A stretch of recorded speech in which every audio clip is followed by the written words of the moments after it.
Perfecto, bienvenidos a nuestro SourceFit Academy. Vamos a platicar sobre nuestro Cloud Tech Professional. Este entrenamiento, pues es ya un entrenamiento un poquito más avanzado. Mi nombre es Guillermo Márquez, soy evangelista para la región de Latinoamérica. He trabajado por poco más de 20 años en la industria tanto de almacenamiento como en la protección de datos y he sido instructor tanto comercial como técnico ya durante bastante tiempo. Y bueno, he tenido la fortuna de estar trabajando en diferentes países como son España, Alemania y Estados Unidos.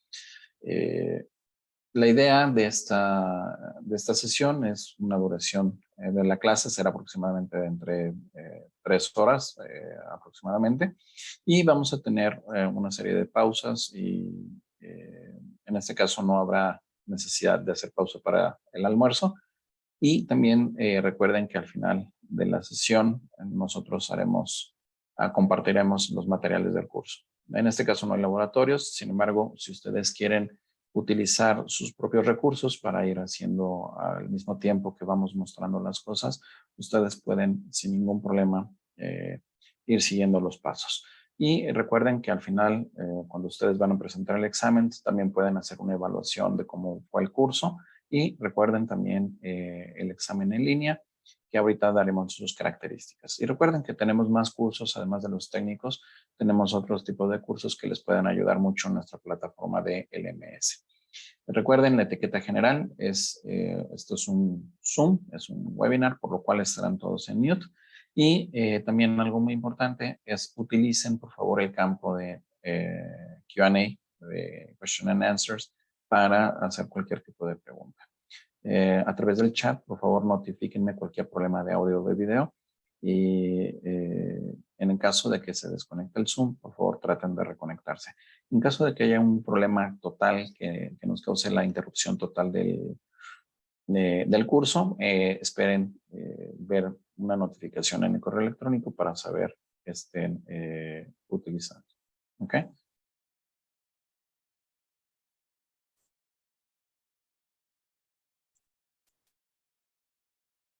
Vamos a ver también.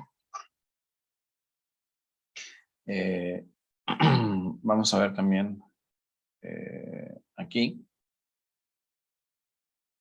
Recuerden que es un entrenamiento técnico que está guiado por mi instructor y vamos a ver que es un curso que está diseñado para ayudar a expandir el conocimiento arriba de lo fundamental y de los cursos de Associate que tenemos. Tenemos que va a haber un examen al final, son 20 preguntas, de las cuales tendrán 60 minutos para contestarlas. Hay un 70% que necesitan para aprobarlo. Se les darán 2 intentos y recuerden que es un examen a libro abierto.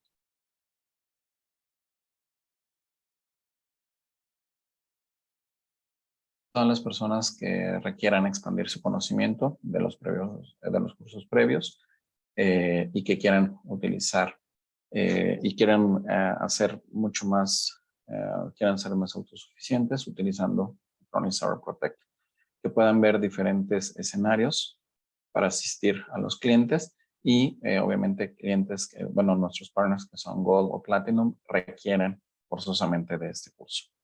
¿Ok? Entonces, después de terminar ese curso, vamos a ver que ustedes van a haber incrementado su conocimiento técnico arriba de los cursos que ya están disponibles y las situaciones que están basadas en escenarios, pues obviamente les ayudarán a ser mucho más eficientes y tener mucho más efectividad en el caso del soporte a sus clientes. Entonces, ¿cuáles son los módulos? Vamos a ver, de nuevo, vamos a hacer un refresh de todo lo que hemos visto sobre nuestra sesión. Vamos a ver también durante la planeación qué es lo que debemos de considerar durante la ejecución y durante la construcción, es decir, durante ya la creación de la estrategia de backup, qué es lo que debemos de considerar. Recuerden, ya presentamos todos los cursos, tanto de Fundamentals, Disaster Recovery, Backup, Management y Security, ya fueron tomados y estamos en el último paso que es el Professional. ¿Ok? Entonces, además de que ya obtengan en su momento el Associate, van a poder obtener en su momento también el curso de Professional y van a obtener también un badge diferente también en ese aspecto. Ok, recuerden que esos badge o esas insignias que ustedes se ganan, las van a poder compartir a través de Credly dentro de sus diferentes, lo van a poder hacer durante sus diferentes redes sociales, las van a poder compartir. Ahí pueden compartirlas por Facebook, por LinkedIn, Twitter, o bien van a poderlos atachar dentro de sus firmas de los correos electrónicos. Ok, entonces, bueno, aquí tenemos el inicio. Ahora, vamos a hablar de nuevo cuáles son, vamos a dar un vistazo general, vamos a ver los beneficios, esto será muy rápido. Recuerden que somos una solución en donde venimos ya con una solución de protección de datos que tiene incluida además características de seguridad y de administración desde el producto base que hace muy benéfico obviamente este tipo de productos para los clientes y sobre todo clientes que son pequeñas y medianas empresas que son el grueso de nuestra región. Nuestra región, sobre todo, pues el 90% de las empresas son micro, pequeñas y medianas empresas. Entonces, las empresas que en este tipo de situación se encuentran, que normalmente es un generalista el cual se encarga de toda la parte de TI, pues obviamente con esto pues se benefician ya que van a invertir mucho menos tiempo administrando aspectos de administración y seguridad dentro de la empresa. Entonces, recuerden que además tenemos paquetes avanzados que les pueden ayudar a tener una mejor experiencia y que además van a adicionar capacidades que normalmente piensan que no pueden tener, como son protección de correo electrónico, prevención de pérdida de datos. Eventualmente van a tener también Advanced Security con un EDR, que es la evolución de los antivirus actuales. Y vamos a tener también un Advanced Security, que recuerden que les va a ofrecer ya mucho más características que normalmente adquirirían de diferentes proveedores con diferentes capacidades y diferente administración. Aquí todo lo integramos. Advanced Management, backup avanzado para aplicativos más complejos. Vamos a tener la posibilidad de ofrecer Disaster Recovery y obviamente vamos a tener lo mejor de los dos mundos teniendo Advanced File Sync and Share, ya que vamos a poder compartir la información de forma segura, pero además vamos a poder también ya notarizar los documentos y vamos a poder también hacer las firmas de los documentos de forma electrónica, lo cual obviamente facilita mucho la vida.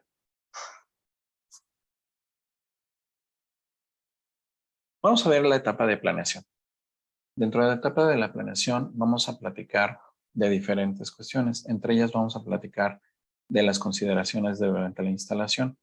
Me voy a permitir también en su momento compartir una serie de videos. Estos videos se encuentran disponibles de momento solo en idioma en inglés, así es que los voy a poner a practicar su inglés.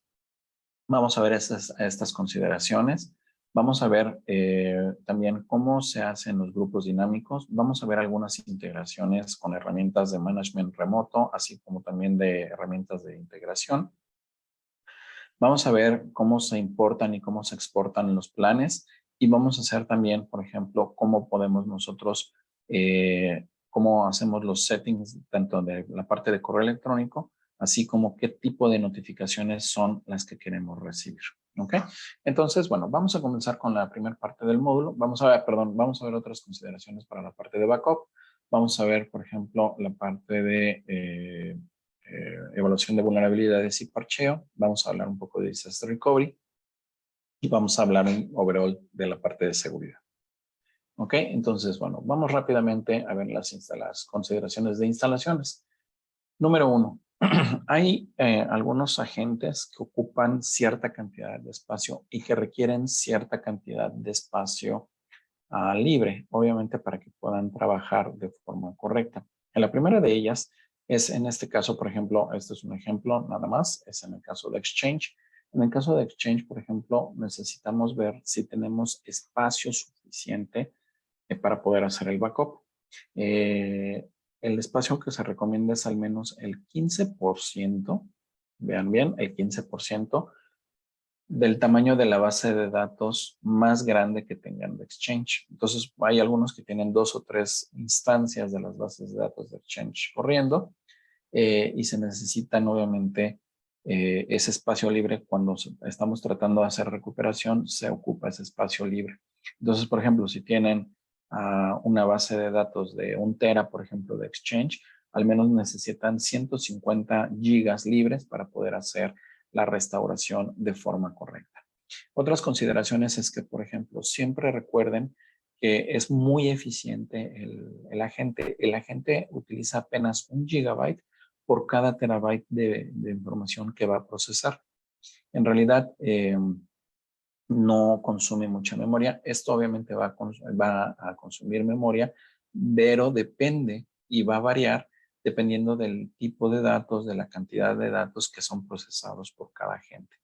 Obviamente no es lo mismo un agente en una máquina virtual que en un equipo físico que tiene todos los procesadores para él solo y el otro está compartiendo procesadores en memoria, ¿no? Entonces recuerden que sí es importante ese tipo de cuestiones. Y en el caso, por ejemplo, de que vayan a hacer una recuperación a través de una media inicializable, recuerden que para hacer la recuperación haciendo la reinstalación de absolutamente todo, requieren al menos de 1 giga de memoria. Asimismo, les voy a mostrar aquí automáticamente cuando ustedes abren este link, los va a llevar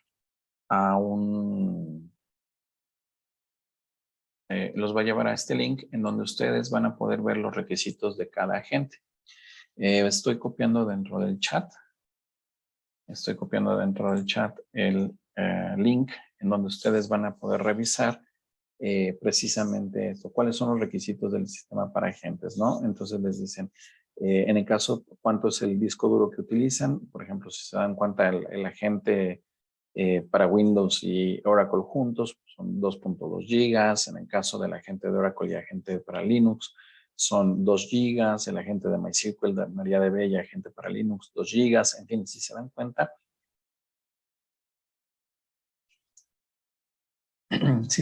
cada agente utiliza un tamaño determinado. ¿Okay? Entonces, es muy importante que vean esta tabla. ¿Okay? Entonces, si no, recuerden que lo pueden ver dentro de la documentación. Simplemente busquen requisitos del sistema y automáticamente les traerá a esta página. Entonces, aquí les dice exactamente cuánto espacio ocupan y cuáles son los requerimientos para esos agentes. ¿Okay? Esto normalmente sí lo debemos de considerar porque hay muchos usuarios o hay muchas empresas que no tienen conocimiento, por ejemplo, de cuál es la utilización de los discos duros de sus equipos, ¿no? Entonces, simplemente para que puedan hacer una planeación correcta.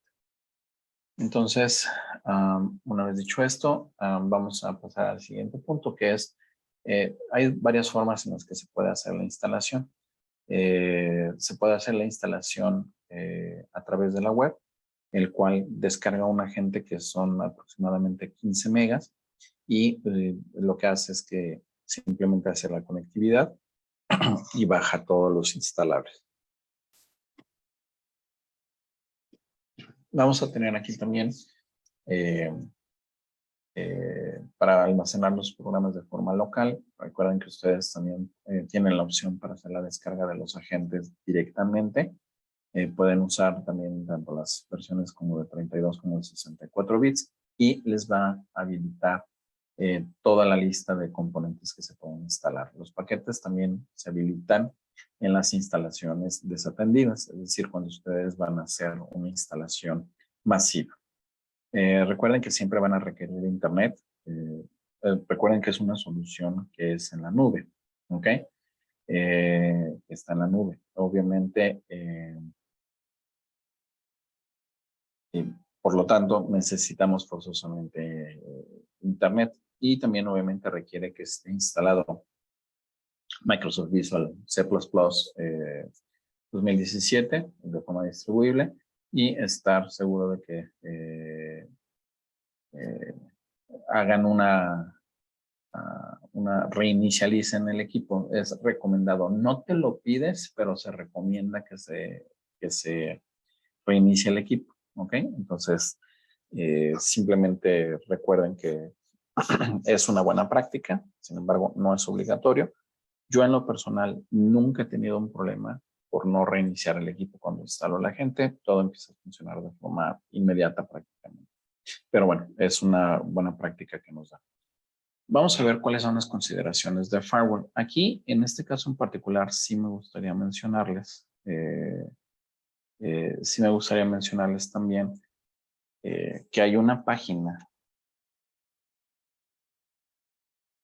en donde todos los productos de Acronis muestran una serie de cuáles son todos los puertos que se utilizan y para qué se utilizan. Entonces, por ejemplo, ustedes pueden ir directamente a la documentación también y aquí les dicen exactamente de cuáles son todos los puertos que se van a utilizar y para qué se utilizan cada uno de ellos. Recuerden, normalmente cuando ustedes llegan a tener un cliente corporativo, les van a pedir, por ejemplo, oye, ¿qué puertos tengo que abrir? ¿Qué tengo que abrir? ¿Y para qué sirve cada puerto? Necesito que me lo justifiques. Entonces aquí les dice exactamente todos y cada uno de los puertos que deben de estar abiertos y cuál es la utilización que tiene cada uno de ellos. De esa forma, ustedes rápidamente pueden, sin ningún problema, validar con los clientes cuáles son estas configuraciones y que no haya ningún problema durante la instalación. Entonces, muchas veces el problema principal que tenemos se produce debido a errores en la instalación o porque no se ha planeado correctamente toda la etapa de instalación. Entonces, si se dan cuenta, bueno, son toda la lista de los puertos. Entonces, hay algunos otros que se podrían utilizar. Recuerden, obviamente, por ejemplo, cuando ustedes estén utilizando nuestro tráfico de LAN para la parte de disaster recovery, también cómo se hace la conexión. Recuerden que también utiliza puertos 443 este agente para hacer la VPN hacia la nube de Acronis. Entonces, estos son algunas de las opciones que tenemos. Vamos a ver también, por ejemplo, quiénes son responsables de cada componente, qué es lo que bajan y, por ejemplo, en el caso de los que se encargan de distribuir, internamente tanto las definiciones como los parches, aquí les aparece quién es el que se encarga de hacer esas conexiones y a través de qué puertos. ¿Ok? Entonces, cuando están instalando la máquina, recuerden simplemente no tener el firewall activado en estos puertos para que todo funcione de forma correcta. ¿Ok? Algo muy importante, todos los proxies que necesitan forzosamente que pongas un password o una serie de cuestiones, no están soportados. Entonces, los agentes que se registran durante la instalación necesitan forzosamente poner todas las claves de proxy para que puedan funcionar correctamente. Obviamente hay que configurar dentro de Windows la parte de las conexiones y decir que este proxy hay que editarlo en la parte de registro para que podamos accesarlo sin problema todo el tiempo. Y obviamente, ¿qué es lo que tenemos que hacer? Es, por ejemplo, copiar toda esta información dentro de donde se encuentra. Pueden copiar todo este key, pueden hacerlo y de esta forma ustedes van a poder utilizar de forma permanente los proxies sin que estén pidiendo password ni nada por el estilo. Entonces, recuerden que los proxies que están haciendo, ahora normalmente ya es poco común encontrar compañías que usen proxy. Sin embargo, para aquellos que se encuentran todavía utilizando proxy, aquí es en donde se encuentran la forma en la que lo pueden ustedes configurar. ¿Ok? También, por ejemplo, si lo quieren hacer la parte del Acronis Agent, la parte del core, también lo pueden editar para que siempre lo pongan en esa parte. ¿Ok? Ahora, cuando ustedes están haciendo instalaciones desatendidas desde Windows, ¿ok? Recuerden que esto es solamente para sistemas operativos Windows. Recuerden que van a poder crear ustedes este archivo. Vamos a ver cuáles son la forma en que van a registrar un token.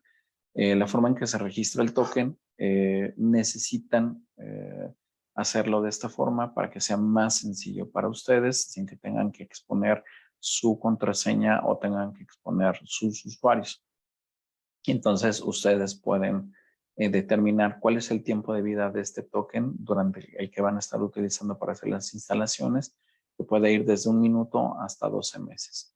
Y vamos a ver también, por ejemplo, vamos a ver a qué usuario va a aplicar también ese token. Entonces, cuando ustedes están instalando, si van hasta la parte de abajo, donde están obteniendo la parte de downloads, también te aparece la opción de generar los tokens de registro. ¿Ok? Entonces, ustedes pueden decir de qué tamaño es, van a seleccionar el usuario y en caso de que ustedes lo quieran, por ejemplo, pueden identificar un programa por default, un plan de protección que ya esté creado, lo pueden agregar directamente. Y ustedes, como les decía, ustedes pueden poner cuál es el tiempo de caducidad de ese token. ¿Ok? Entonces, una vez que esté generado, pueden copiarlo y empezarlo a pegar en su programa de GNI. Entonces, generan su token y van a poderlo pegar dentro de la instalación y en ese momento pueden hacer la instalación. Ahora, dentro de Windows, ustedes pueden decidir qué es lo que quieren instalar. Recuerden que ustedes pueden instalar agentes, el agente de anti-malware y protección, el agente de Data Loss Prevention, pueden hacer el agente de VMware, existen los diferentes agentes y si se dan cuenta hay otras herramientas como son el Bootable Media Builder, que básicamente nos permite crear las medias booteables para la inicialización de sistemas desde bare metal. Y vamos a tener la opción también, por ejemplo, de Command Line Tool, la herramienta de línea de comandos. Y existe también el Cyber Protect Monitor. Este componente del Cyber Protect Monitor es un componente que hay que tener cuidado y siempre platicarlo con el cliente. Hay clientes que no quieren que sus usuarios se den cuenta de que están utilizando alguna herramienta de protección de datos o alguna herramienta de backup.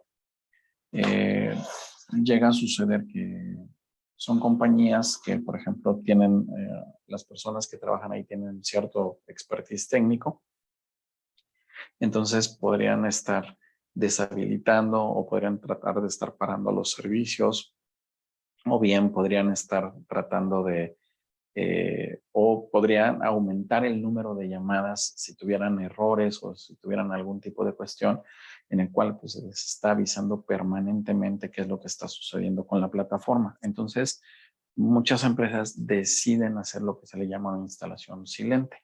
Es decir, simplemente lo que hacen es que le quitan el Cyber Protect Monitor y el usuario nunca se da cuenta de que siquiera tiene instalado un software.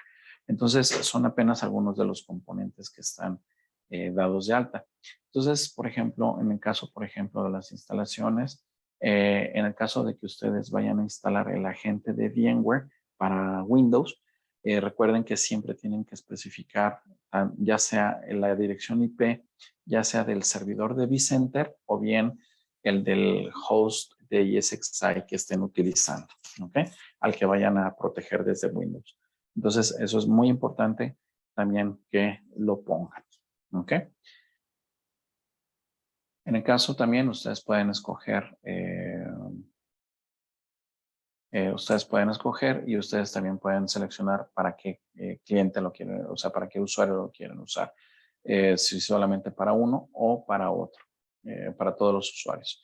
Y en el caso, por ejemplo, como decíamos, ustedes pueden decir cuáles son los que van a utilizar, qué usuario. Hay algunas empresas que crean su propio usuario con privilegios administrativos suficientes para que permita hacer el backup de los equipos, pero no les da más permisos de eso. Y en ese caso, pues obviamente los usuarios también, por ejemplo, no pueden parar servicios, no pueden hacer varias cosas.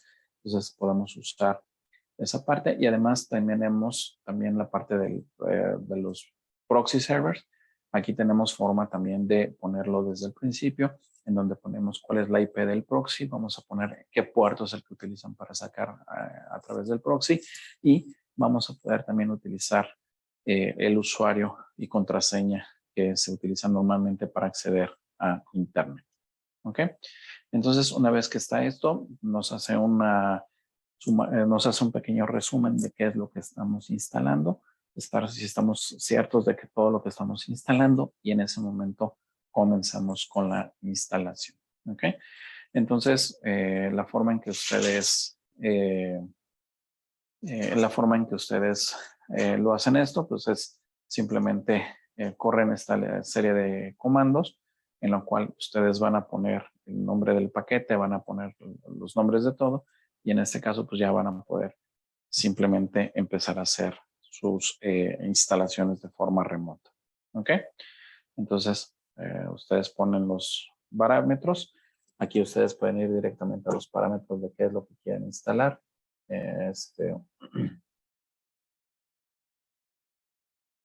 Acá no me dejó. Bueno, en este caso, bueno, ustedes van a poder hacer toda la lista de comandos, cuáles son todos los valores que vienen para hacer las instalaciones de forma desatendida. ¿Ok? En el caso, por ejemplo, de que vayan a utilizar los sistemas de autodetección, tenemos que hacer un par de cosas para ver que para que estén visibles los componentes en la red. Entonces, obviamente, lo primero que tenemos que hacer es ir al panel de control. Dentro de la parte de cambiar las propiedades del adaptador o las configuraciones de los adaptadores de red. En este caso, ustedes tienen que ver, por ejemplo, que esté habilitado la parte del NetBIOS para que puedan hacer la búsqueda a través de Internet. Entonces, a través de la gente pueden hacer la instalación de forma remota. ¿Ok? Tenemos que habilitar la parte de que esté compartida la parte de red para que podamos buscar a través de la red y obviamente utilizar siempre los privilegios de administrador de los equipos para poderlo hacer. ¿Ok?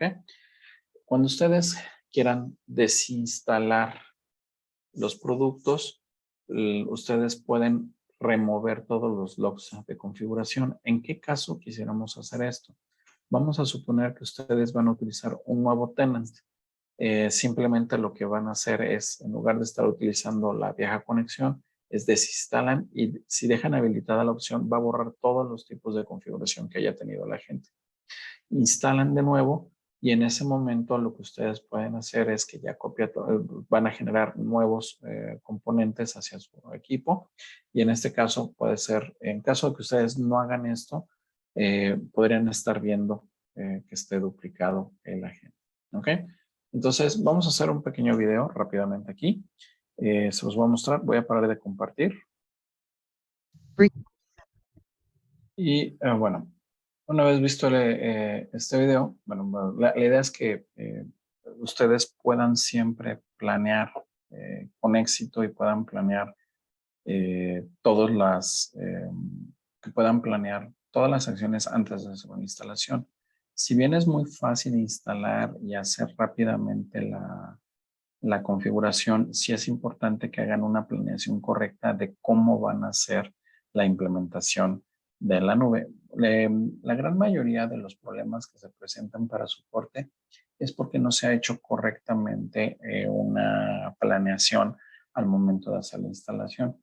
Entonces, sí les recomendamos ampliamente que hagan una revisión de puertos, que hagan una revisión de si tienen espacio suficiente, hagan revisiones, por ejemplo, una práctica que pocas veces hacemos es, antes de instalar cualquier cosa en el equipo de un cliente, hacer un reboot, por ejemplo. De esa forma ustedes se darán cuenta si el equipo ya te venía con problemas, o el típico, por ejemplo, la de malas, siempre te toca que vas y le instalas al cliente y de repente booteas el equipo y el servidor no vuelve a servir, o no vuelve a subir, o el equipo no vuelve a subir, y te echan la culpa a ti de que tú fuiste el que dañaste el equipo, ¿no? Entonces, siempre decirle al cliente, bueno, antes de que hacer cualquier acción, por favor, vamos a revisar que tu equipo se encuentra perfectamente. Reinicias y en ese momento, ok, está inicializando. Bueno, ya así, si tú instalas y hay algún problema, bueno, sabes que tú eres el causante. Sin embargo, si tú reboteas y el equipo sube con problemas o no sube, bueno, pues entonces te salvaste ya de algún problema. Ese tipo de cuestiones son las que son muy importantes. Entonces, eh, son de las cosas que debemos de considerar al momento de hacer una instalación, ¿ok? Y sobre todo cuando estamos hablando de hardware y eh, cuando estamos hablando sobre todo de data center, pues es muy, muy delicado, ¿ok? Entonces, vamos a buscar aquí, por favor, esta capacidad de hacer grupos dinámicos es muy importante. La verdad es que pocas personas conocen que se puede hacer esto, ¿ok? Entonces, vamos a ver también,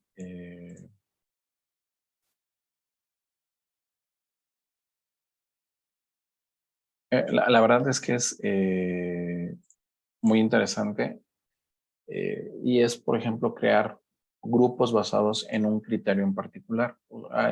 Si ustedes recuerdan, ayer mientras estuvimos viendo el curso de management, platicamos sobre la parte de creación de grupos, pero creamos grupos estáticos a partir de los agentes que ya tenía instalados. Aquí, sin embargo, tú puedes tener diferentes criterios de búsqueda. Esos criterios de búsqueda que tú tienes para buscar el equipo, pues van a ser, por ejemplo, ya algunos lo que se le conoce como criterios múltiples u operadores, los cuales se pueden utilizar.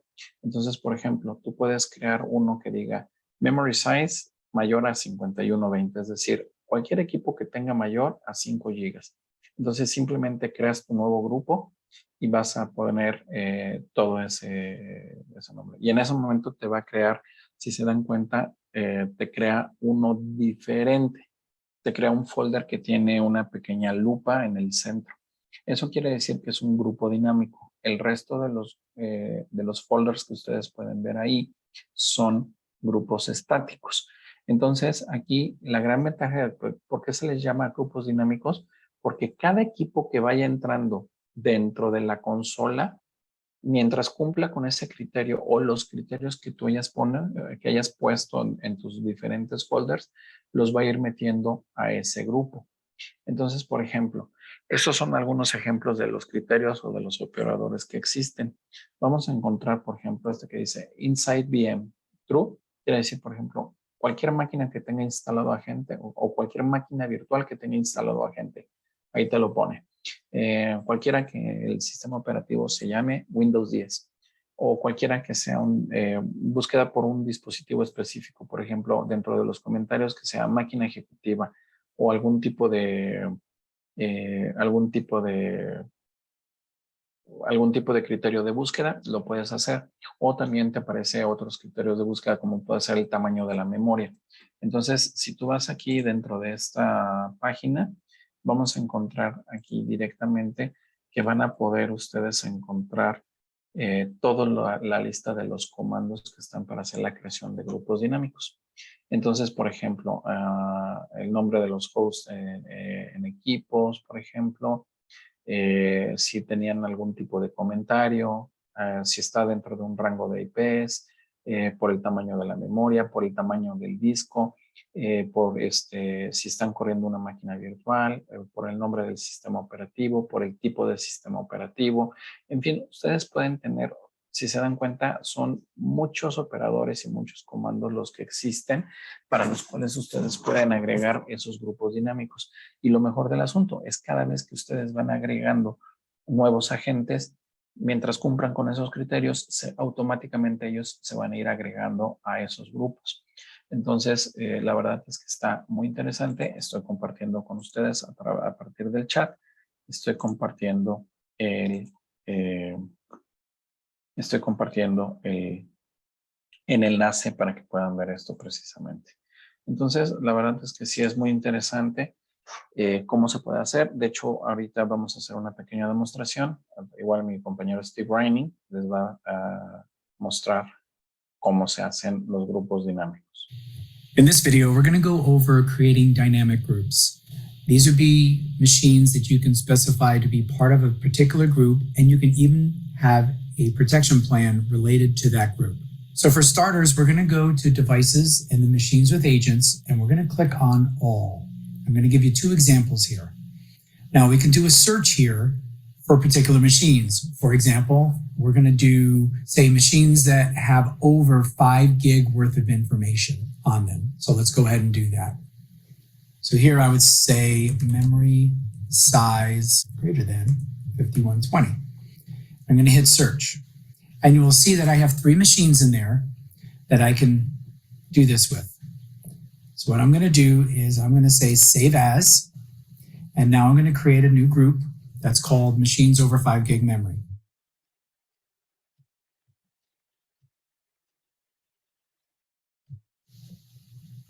And you'll see that those machines are in there now.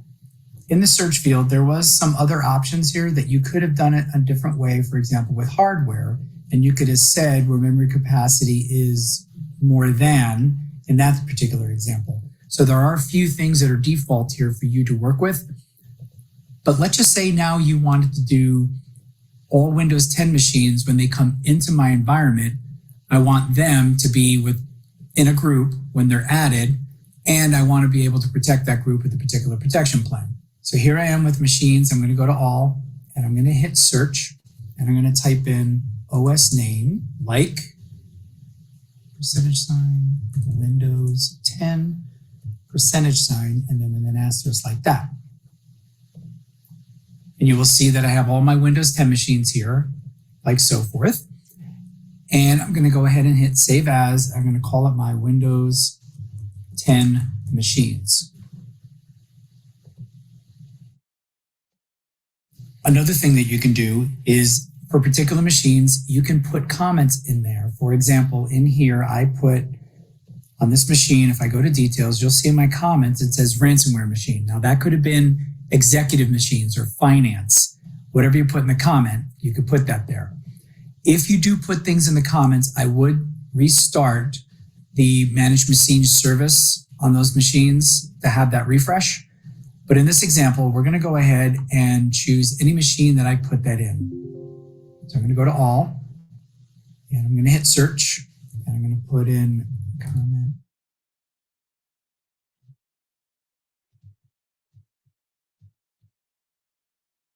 And you will see that my ransomware machines, because of the comment, is here, and I can select them, and I can hit save as. Now this could have been my executive team.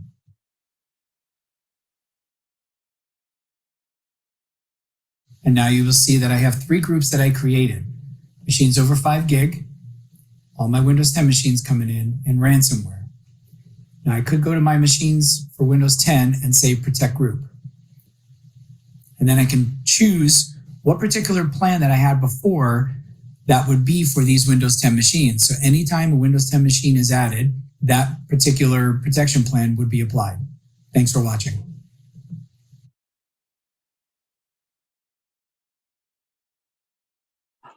La verdad que esta característica de grupos dinámicos se me hace muy valiosa, sobre todo cuando estamos hablando de administrar equipos o cuando tenemos un cliente que quiere tener muy pulverizado cómo hace los backups para cada diferente tipo de equipo. Entonces, la verdad es que esta herramienta se me hace muy buena y bueno, la verdad es que para la parte de administración, si se dan cuenta, pues facilita mucho las cosas y además es muy sencillo de realizar estos procedimientos. Vamos a ver que también tenemos integraciones con terceros. Muchos de ustedes ya vendían cosas en la nube, por lo cual probablemente ustedes ya tengan herramientas de monitoreo remoto, así como de integraciones de automatización. Entonces, por ejemplo, vamos a ver que tenemos una cantidad importante de integraciones.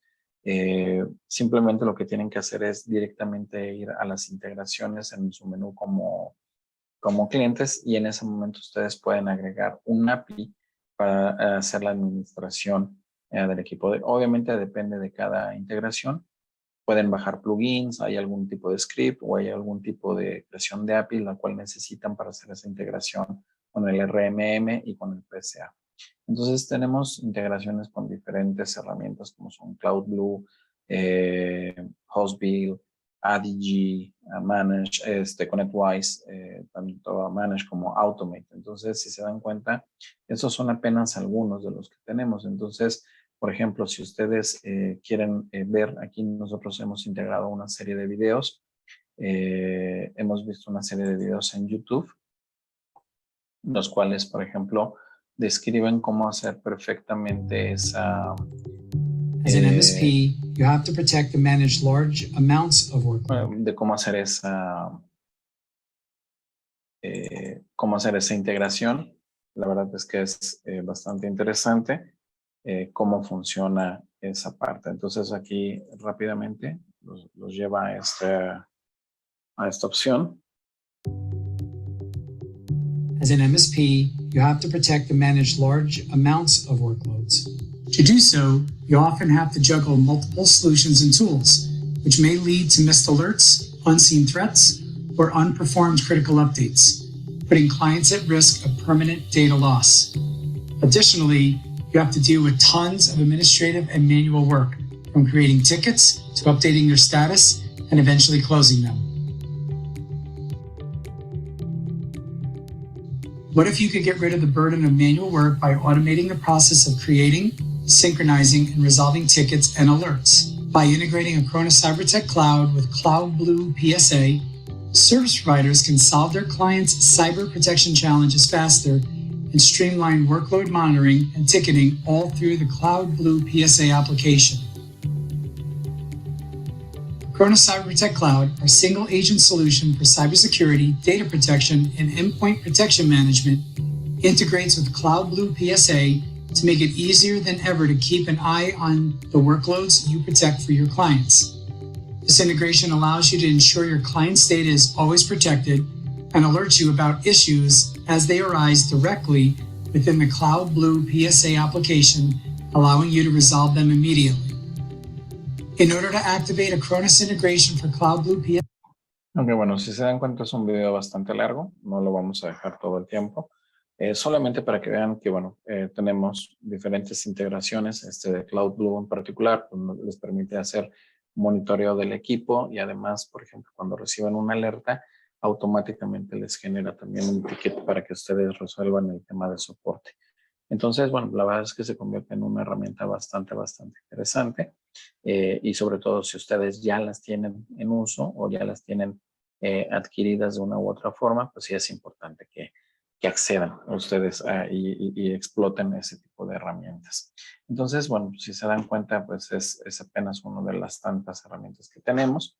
Tenemos cómo hacer la integración con las diferentes herramientas. Entonces, si las tienen, aprovéchenlas. Ahora también, algo que ustedes pueden hacer también cuando están haciendo normalmente tareas similares para los clientes, tienen algo que se les llama pueden ustedes clonar los diferentes planes de protección, exportarlos, importarlos, pueden hacer diferentes operaciones.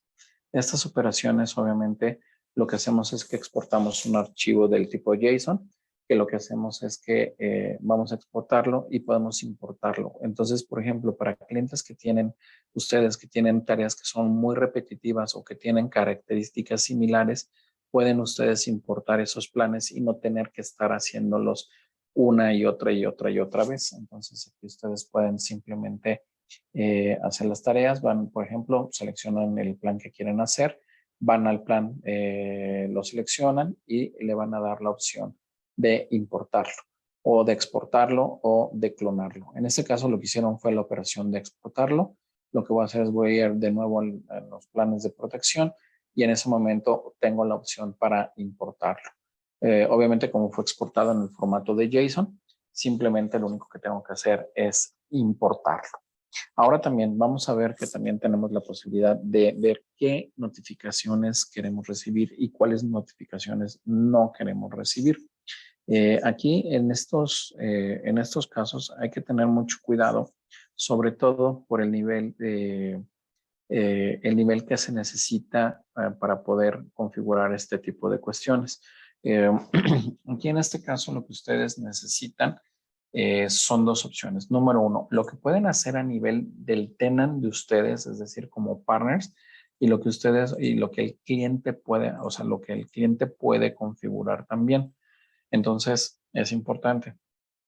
Ustedes como partners, recuerden que hay muchos elementos que pueden personalizar. Entre ellos, la dirección de correo desde donde va a llegar la dirección de correo desde donde va a llegar los avisos. Entonces, en este caso, yo lo que les recomiendo, número uno, lo primero que tienen que hacer es, lo primero que tendrían que hacer es configurar ustedes la parte del correo electrónico. Una vez que ustedes configuran la parte del correo electrónico, ustedes van a poder enviar sin ningún problema los correos electrónicos basados en su criterio. Entonces, aquí lo que estoy haciendo es que eh, estoy mostrando rápidamente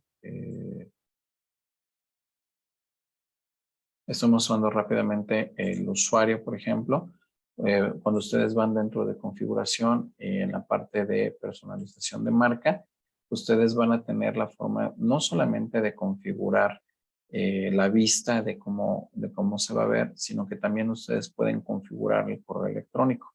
Entonces ustedes pueden personalizar, pueden decir cómo se llama, cuál es el correo electrónico, qué SMTP está utilizando, el nombre del usuario, la contraseña, es decir, todo lo que normalmente te piden para configurar un correo electrónico a través del cual se va a enviar un correo.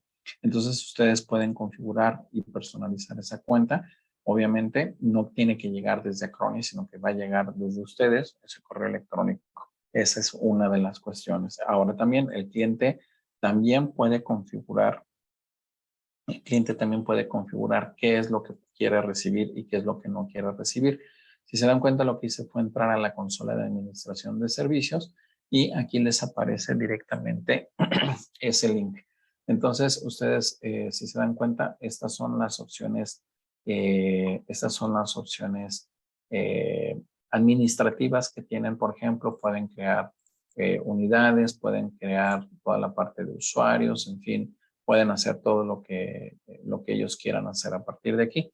En este caso, lo que yo voy a hacer es ir directamente al botón de, voy a ir directamente al botón de administración o al botón del usuario, y si se dan cuenta les aparece una opción que dice mi configuración, y dentro de mi configuración tienen te aparece por ejemplo cómo aparece el criterio de administrador, y en este caso dentro de la configuración ustedes pueden seleccionar qué tipo de errores o qué tipo de mensajes son los que ustedes quieren recibir. Yo obviamente deshabilito porque si no me volvería loco recibiendo todas las alertas que normalmente recibo. Entonces lo que hago es que lo deshabilito. Simplemente deshabilito todo absolutamente y aquí ustedes les pueden decir qué es lo que quieren utilizar. ¿Ok? Entonces ustedes pueden aquí mismo administrar cuáles son los tipos de correos electrónicos que quieren recibir. ¿Ok? Entonces es exactamente lo que vimos aquí. Simplemente vayan a My Settings y ustedes van a poder recibir qué alertas quieran recibir. Y a nivel de parenting, era lo que comentábamos, ustedes pueden también configurar cuáles son esos correos que quieren recibir o no quieren recibir.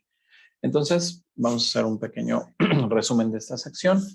Vamos a ver que todos los grupos dinámicos se ponen en las máquinas que están basadas en diferentes criterios. ¿Ok? Y es una parte muy útil. Vamos a ver también que tenemos muchas integraciones con diferentes herramientas de monitoreo y de automatización, y que ustedes pueden configurar cuáles son las notificaciones que quieran recibir una vez que esté andando el producto. ¿Ok? Entonces, bueno, pues con esto terminamos esta sección y vamos a hacer una pequeña pausa y continuamos entonces. Muchas gracias. Vamos a dar 10 minutos.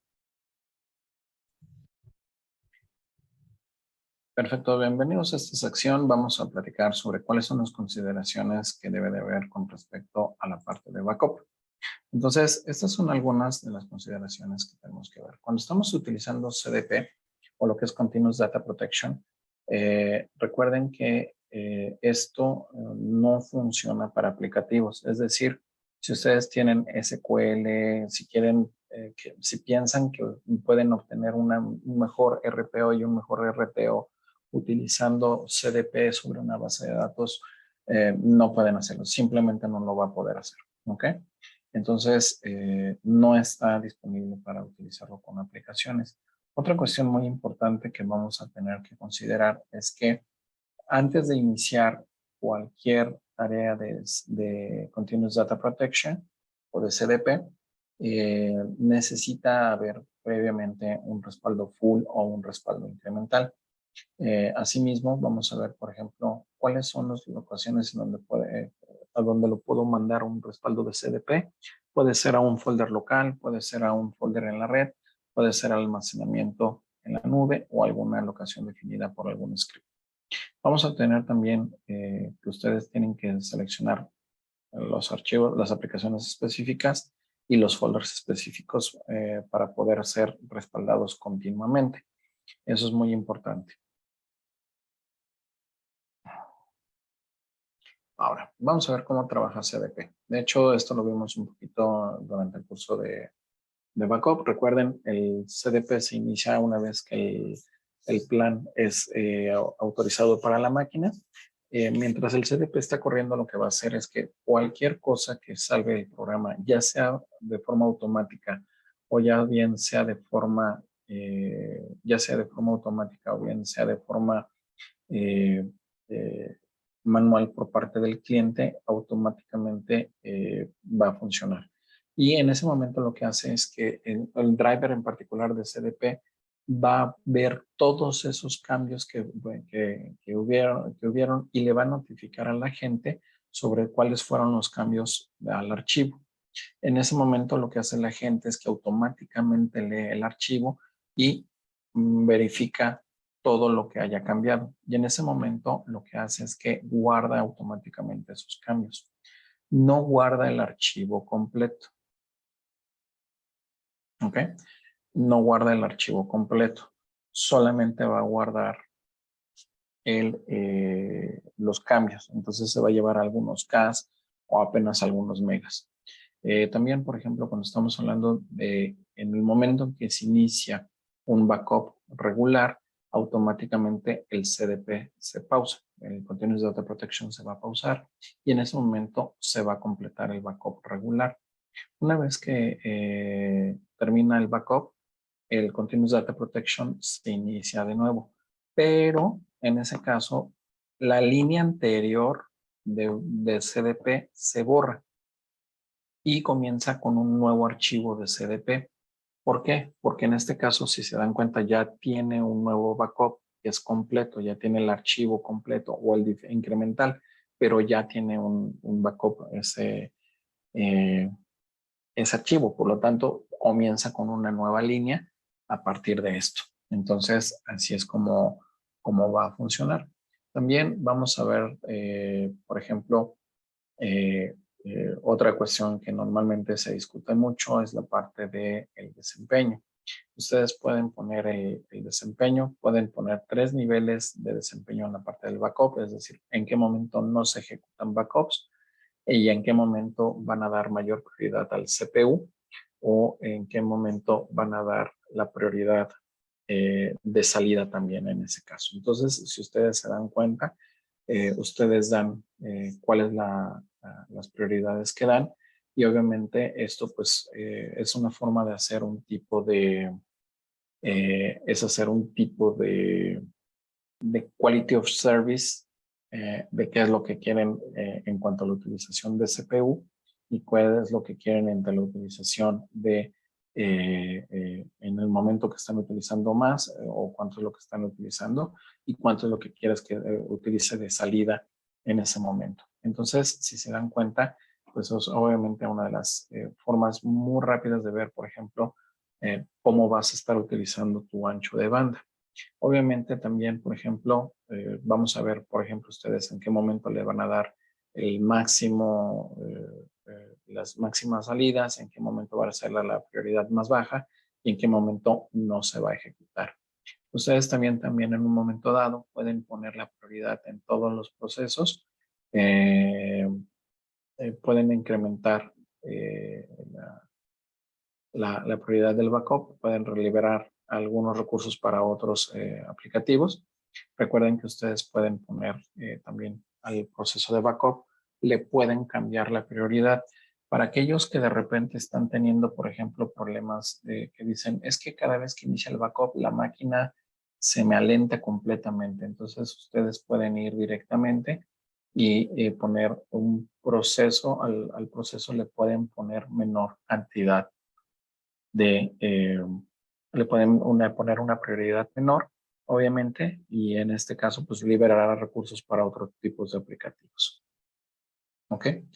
En el caso de los filtrados, los filtros de archivos, recuerden que ustedes pueden poner, por ejemplo, esto está disponible para cualquier tipo de backup, ya sea a nivel de disco, de la máquina entera o a nivel de solamente archivos. Ustedes pueden poner diferentes tipos de filtros. Pueden poner filtros en cuanto, por ejemplo, cuáles son los equipos, los archivos que sí quieren respaldar, o bien pueden poner un blacklist de cuáles son los archivos que no quieren hacer respaldo. ¿Ok? Entonces, esos son múltiples formas en las que ustedes pueden hacer. Pueden agregar por nombres específicos o pueden agregar, por ejemplo, extensiones de tipos de archivos que no quieren agregar a su respaldo. Recuerden también, por ejemplo, hablamos también del nivel de compresión. A nivel de compresión, recuerden que no todos los archivos se pueden comprimir de la misma forma, solamente para que lo tomen en cuenta. ¿Ok? Tomen en cuenta que los archivos, por ejemplo, de multimedia, típicamente ya no pueden comprimirse más. Ya nacen comprimidos. Entonces, típicamente, vamos a ver que en estos casos lo que sucede es que aunque ustedes pongan el máximo nivel de compresión, no va a ocurrir ninguna compresión a ese tipo de archivos. Hay que poner muy bien las expectativas del cliente sobre qué es lo que vamos a respaldar. En el caso de Windows, recuerden que existe lo que se llama el Volume Shadow Copy Service. El Volume Shadow Copy Service, cómo funciona es automáticamente lo que hace es que te va a respaldar. Él es el que genera los snapshots para los aplicativos y qué es lo que vamos a respaldar. Entonces, es un servicio muy importante en el lado de Microsoft, sobre todo cuando estamos haciendo respaldos de máquinas de Microsoft. Es muy importante este punto porque al final del día, si no podemos habilitar este servicio, la gran mayoría de los respaldos de Windows fallarían. Entonces, es un componente que es importante que esté sano para que lo podamos utilizar. Tenemos en el caso de Volume Shadow Copy Service, también lo tenemos disponible. Lo tenemos disponible también para máquinas virtuales. Algo que es muy importante, podemos deshabilitar esta opción del BCS cuando la base de datos no es compatible con cuando bases de datos no son compatibles con BCS, pero bueno, normalmente en Microsoft lo que estás corriendo son bases de datos de Oracle, bases de datos de SQL, bases de datos que normalmente sí son compatibles con BCS. Son muy pocas las que no lo son. Y por ejemplo, los archivos, hay diferentes archivos en donde ustedes pueden habilitar o deshabilitar la cuestión del OSS. En cuanto al manejo de errores, pues, por ejemplo, cada vez que te manda un error, tú puedes reintentar durante un número de veces hacerlo, por ejemplo. Esto es de modo silente, o sea, por ejemplo, jamás te vas a dar cuenta de que existen errores, por ejemplo, ya que está ignorando sectores dañados, por ejemplo, ¿no? Cuando estás haciendo un respaldo a nivel de sector, normalmente lo deshabilita esta opción. Entonces, por eso es muy importante por ejemplo, que no te muestre ningún mensaje ni un diálogo mientras esté procesando los errores y simplemente, por ejemplo, si hay sectores que estén dañados en el disco, los ignore.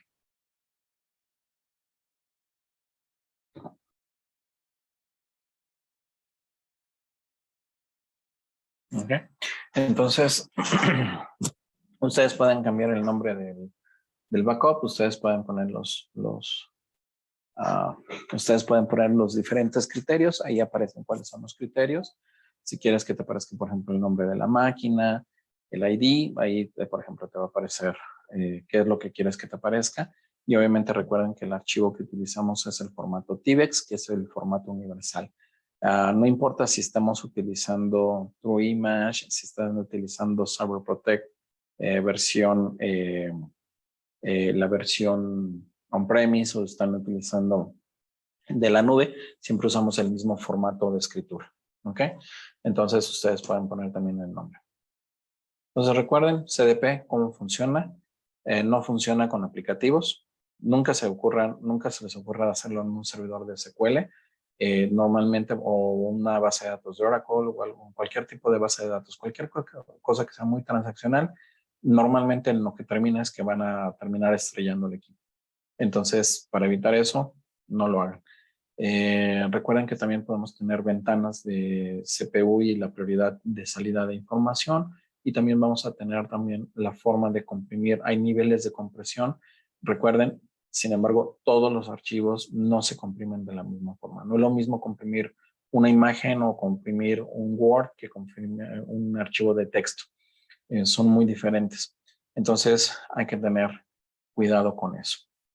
En cuanto a la parte de contra la parte de evaluación de vulnerabilidades, es muy importante que veamos qué es lo que tenemos que ver. En análisis de vulnerabilidades, como ya lo habíamos explicado, está mantenido por el MITRE, que es fundado que está auspiciado obviamente por el Homeland Security. Vamos a ver que nosotros utilizamos el Common Vulnerability Exposure para este tipo de cuestiones. Esto está administrado a través del NIST, el National Vulnerability Database, en el cual, por ejemplo, nosotros le damos calificaciones. Si recuerdan, una de las calificaciones que vimos el día de ayer, de una de las alertas que teníamos, era, por ejemplo, era una 7.9, entonces era un score bastante alto. Entonces aquí tenemos 3 niveles, tenemos bajo, medio y alto. Cualquier cosa entre 0.1 y 3.9 es bajo, cualquier cosa entre 4 y 6.9 es medio, y cualquier cosa arriba de 7 es muy alto. Entonces, por ejemplo, las vulnerabilidades que existieron, por ejemplo, en el Log4j2, que salió en diciembre de 2021 y que también se modificó en enero del 2022, por ejemplo, el score básico fue 10%, o sea, fue el más crítico que hay. Por ejemplo, ahí te dice también dentro de qué categorías traía, y obviamente te buscaba toda esta información. Entonces, esa es la descripción que existía en ese momento sobre este virus, que esta vulnerabilidad que se aprovechaba este sistema de malware, y pues obviamente pues ahí nos mostró cuáles son las opciones. Y en cuanto a la parte de parcheo, necesita tener forzosamente al menos un análisis de vulnerabilidades. Además de que existe un proceso manual o automático para la aprobación de los parches, y obviamente cómo instalar los parches lo pueden calendarizar, lo pueden hacer en demanda, y obviamente recuerden que no tenemos la característica de hacer un rollback, ¿ok? Simplemente podemos sacar un backup del equipo antes de instalar cualquier parche, ¿ok? Ustedes pueden ver en todo momento cuál es el historial de la instalación de parches, y obviamente todo esto nosotros lo recibimos a través del fabricante. Nosotros tenemos obviamente asociaciones con los diferentes softwares con los que hemos platicado, obviamente con los sistemas operativos, y recibimos esos parches directamente por los fabricantes. Y obviamente nosotros hacemos toda la inscripción cuando lo recibimos, los escaneamos contra malware y los ponemos a través de nuestros CPOCs, nuestros Cyber Protection Operation Centers. Así es como nosotros rápidamente podemos identificar, y es como rápidamente podemos nosotros distribuir esas vulnerabilidades, de los parches a esas vulnerabilidades. Entonces utilizamos el Common Vulnerability Assessment, los CVAs, el sistema de scoring de estos sistemas. Lo manejamos a través de nuestro NIST, del NIST, que es el North American Institute of Standards and Technology, y a través de la base de datos de vulnerabilidades que está auspiciada por el MITRE, que es de el Homeland Security de Estados Unidos. Y obviamente vamos a utilizar el diccionario de CVE para mostrar toda la información sobre esa vulnerabilidad que tenemos. Entonces, damos la posibilidad de hacer parcheos tanto de forma manual como de forma automática, y esto utilizando el mismo plan de protección y con la idea de que podemos hacer un respaldo del equipo antes de hacer la instalación. ¿Okay? En el caso de Disaster Recovery, vamos a ver, por ejemplo, tenemos 3 tipos de conexiones. Esto lo mostramos, cuáles son los 3 tipos de conexiones.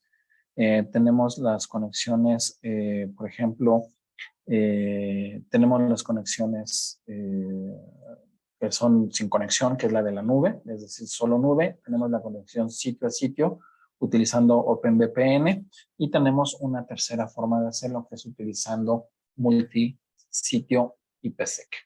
Entonces, aquí también tenemos otra forma de hacer la conexión punto a sitio. De esa forma, rápidamente podemos hacer conexiones, como decíamos, de equipos cliente directamente hacia la nube de Acronis y que pueden accesar al equipo. Algo que es muy importante es, por ejemplo, que todos los ambientes que están en la nube vamos a tener una forma de borrarlos. Se van a borrar de forma automática para seguridad de la empresa. Si ustedes trataron de configurar y no terminaron de configurar la parte de conectividad y la parte de los servidores, lo que hace es que automáticamente es que si no hay servidores en la nube o no hay ningún tipo de conexión de tipo VPN durante 7 días, es decir, si no hay servidores o no hay una conexión hecha a través de la VPN por más de 7 días, automáticamente borra todas las configuraciones. Esto es una forma de hacerlo seguro. Entonces, esto lo hacemos. Vamos a ver, por ejemplo, tenemos en Disaster Recovery diferentes opciones. Vamos a tener conexiones tanto en la conexión solo en la nube, sitio a sitio, punto a sitio. Entonces, en general, vamos a ver, por ejemplo, ahorita 3 videos seguidos. Vamos a ver 3 videos en donde ustedes van a poder ver cómo se hace el tipo de conexión, por ejemplo, cuando quieran hacer la conexión del Disaster Recovery al site. Vamos a ver las conexiones de cómo se hace sitio a sitio y cómo se hace multisitio. Ok, entonces voy a empezar primero con la más común, que es de sitio a sitio.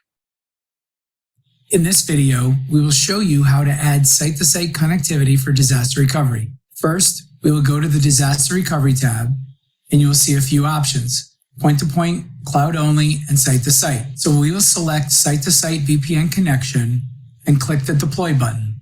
This will take a couple of seconds while we deploy the VPN gateway and the VPN gateway connectivity and configure. Now we are able to download and deploy the VPN clients. When you click on the download and deploy button, you will get a few options here: VMware or Hyper-V, as well as the instructions. In this video, we will utilize Hyper-V.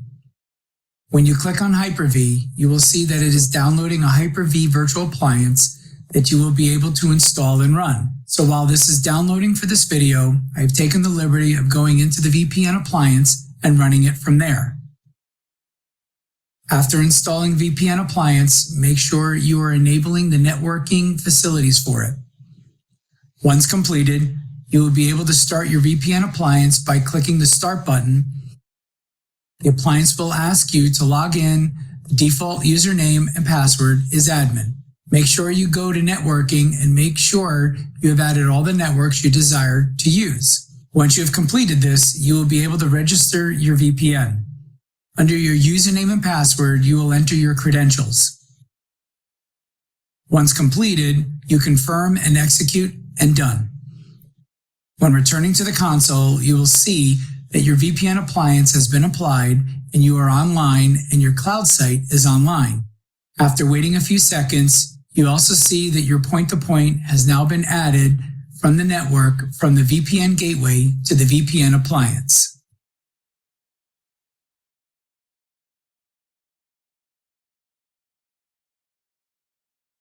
In this video, you will learn how to create secure site-to-site IPsec connections to your multiple local sites. We're going to configure connections with two sites that use Sophos XG and Cisco ASA firewalls. First, let's configure the cloud site. Log into the Cloud Console. In the Disaster Recovery tab, select the Multi-Site IPsec VPN option. The VPN gateway with the public IP will be configured automatically. Copy the public IP address. You will need it when you configure the local sites. Create cloud networks. Add the first cloud network that will be connected to the first site. Define your network address and mask. The network segment should not overlap with your local network segments. Add the second cloud network that will be connected to the second site. Now create an IPsec connection to the first site with Sophos XG firewall. Define the name, Las Vegas Sophos XG, and public IP address of your Sophos XG firewall. Generate a pre-shared key and save it to paste on the local site, or you can use your own key. Define the network policies to the local network segment in CIDR format. That should have connectivity to the first cloud network via this IPsec connection. Multiple policies can be defined. Define the IPsec IKE security settings.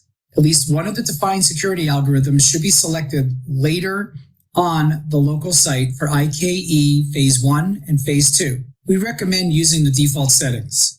The startup action defines which side initiates the IPsec connection. By default, the cloud site will wait for connection initiation. Change the setting to start if you want the cloud site to initiate the connection. Route mode is usually used by Cisco ASA firewalls. Add the connection. In the same way, add the connection to the default site with Cisco ASA firewall, Irvine Cisco ASA. Only change the default startup action from add to start or route since Cisco ASA firewall. Now, let's configure the first local site, Las Vegas with Sophos XG firewall. Open the Sophos XG firewall management console, navigate to VPN configuration, add a new IPsec policy. Give it a name, DR policy. Select a key exchange, IKE version 2. Define IKE phase 1 settings. Key life, rekey margin like in the cloud. DH group, encryption, authentication. Select one or several supported by the cloud. Define IKE phase 2 settings. PFS group, same as phase 1. Key life, encryption, authentication. Select one or several supported by the cloud. Deed the peer detection configuration same as in the cloud. Save the policy. Add IPsec connection. Define the name to DR Cloud, connection type, site to site, and gateway type. Initiate the connection. While in the cloud, we set up the startup action add, which means the cloud site will wait for the connection initiation. Select the encryption policy defined earlier in the DR policy. Select authentication, pre-shared key, and copy the pre-shared key generated in the cloud. Select the listening interface with public IP. Define the remote gateway public IP address, which is the Cloud VPN gateway's public IP address. Configure the local and remote subnet policies. Network policies should exactly match the cloud site configuration. Add the connection. Click on the status icon and enable the tunnel. When the status becomes active, green, it means IPsec phase 1 is up. When the connection status is green, it means IPsec phase 2 is up. Check the status in the cloud. When the line becomes green, that means the phase 1 connection is up. The numbers 1 and 1 are up, meaning 1 of 1 network policies in phase 2 are up. On the local site, let's check the network policies. They are also up. Now let's configure the second local site, Irvine with Cisco ASA firewall. Log into the Cisco ASA ASDM management console. In the Wizards menu, select VPN Wizard Site to Site. Read the introduction, then click Next. Define the peer IP address, which is the Cloud VPN Gateway's public IP address. Select the external interface with the public IP address. On the Traffic to Protect step, define the network policies. They should exactly match the cloud site configuration. On the security step, choose Simple Configuration and paste the pre-shared key defined earlier in the cloud. Check the box NAT exempt and choose External Interface. Complete the wizard and navigate to Configuration Site-to-Site VPN. Click on the created connection profile and edit it.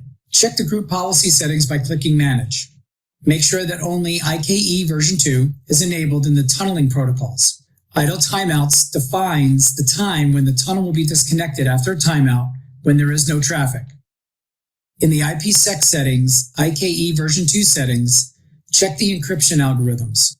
Make sure that in IKE policy phase 1, at least one of those selected in the cloud algorithms are defined for encryption, integrity, DH group, and set lifetime, with the lifetime in the cloud for phase 1 set to 28,800 seconds, 8 hours. In the cloud, the timeout is defined in seconds. Same in the IPsec proposal, phase 2, define at least one of the selected cloud algorithms for encryption and integrity. Go to the advanced settings, crypto map entry, and enable perfect forward secrecy. Then select one of those configured in the cloud Diffie-Hellman group in phase 2, group 15, for example. Uncheck NAT-T. Make sure that Security Association lifetime is the same as the cloud lifetime for phase 2. Now let's make the cloud an initiator of the connection by switching the startup action from route to start. Apply changes. Now the cloud initiates the connection. It's successful. You can see the line is green. That means the phase 1 connection is established. Network policies 1 of 1 are up, which means the phase 2 connection is established. Check the same in the Cisco ASA ASDM by going to Monitoring VPN.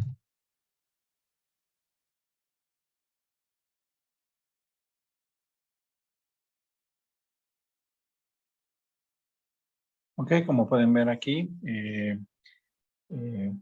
rápidamente se hicieron las configuraciones a nivel de multisitio. Ahí pusieron como ejemplo un par de diferentes firewalls. No quiere decir que esos son la única forma de configurarlo. Puede ser, por ejemplo, que el cliente tenga un Fortinet o que tenga un Checkpoint, que tenga diferentes tipos de firewalls.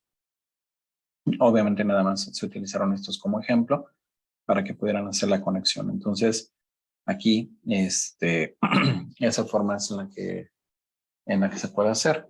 ¿Ok? Entonces vamos a platicar ahora de algunos aspectos de seguridad extras. Esos aspectos de seguridad extras es, por ejemplo, si van a hacer algún respaldo de tipo local, lo que les recomendamos es que creen un Secure Zone. Es básicamente una, ¿cómo llamarlo? Es una partición que se hace dentro del mismo disco, pero está completamente encriptada y solamente puede ser accesada por Acronis. En caso de que el cliente quisiera hacer, por ejemplo, en caso de que el cliente quisiera hacer un espacio y que localmente se copie, lo más recomendable es hacerlo a través de el Secure Zone. Ahora, tomen en cuenta que los Secure Zone se utilizan en el espacio del mismo disco. Es una partición que está creada en FAT32. Entonces, automáticamente, por ejemplo, cuando hay backups que son más grandes de 4 GB, automáticamente hace los splits. Entonces, obviamente puede estar encriptada de tal forma de que aunque ustedes pierdan el equipo y vayan los respaldos locales, no importa, al final del día esa información puede ser, está completamente segura. ¿Ok? Las limitaciones es que solamente está disponible para, no puede ser creada en Mac, no te protege contra la falla del disco duro, obviamente, no te protege contra una falla física y obviamente no puede ser organizado en discos duros que sean dinámicos o bien creado como parte de un LVM. ¿Ok? En el caso del antivirus, hay que tomar en cuenta que existen diferentes escenarios que pueden tener. En cuanto a la parte de los escenarios que pueden tener, es que pueden tener escenarios en donde estén utilizando el software de terceros y utilizando algunas características de Acronis, o bien estén utilizando Acronis, pero estén utilizando, o sea, estén haciendo el cambio desde otro fabricante. Y en el caso de que estén combinados, ¿quién es el que primero se utiliza? Otra de las cuestiones, y eso lo mostramos, es cómo funciona el ACAR. El ACAR es un archivo de prueba. Entonces, siempre prueben utilizando ACAR. No utilicen otra herramienta que no sea esa.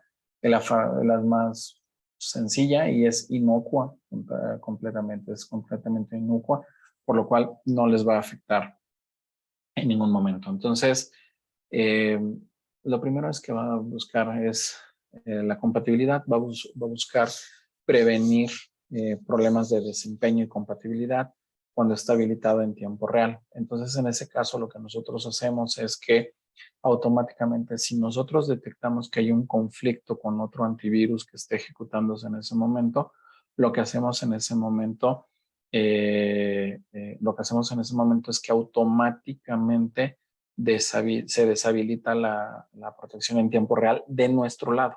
Nosotros decimos, ok, para evitar conflictos simplemente desactivo la, la parte de en tiempo real y eso para evitar algún problema. Y obviamente, por ejemplo, obviamente recomendamos que si van a utilizar nuestra herramienta, desinstalen la del tercero. No les va a dar mayor protección, al contrario, puede causar problemas. Por eso se recomienda altamente evitar ese tipo de cuestiones. Ahora vamos a tener también otra parte bien importante, es que podemos reemplazar sin ningún problema Defender en cuanto a la parte de protección de tiempo real. ¿Ok? Y el filtrado de URLs, si ustedes ya tienen alguno habilitado, por ejemplo, también en la parte del firewall, pueden existir conflictos, entonces para evitar problemas también desactívenlo en caso de que sea necesario. ¿Ok?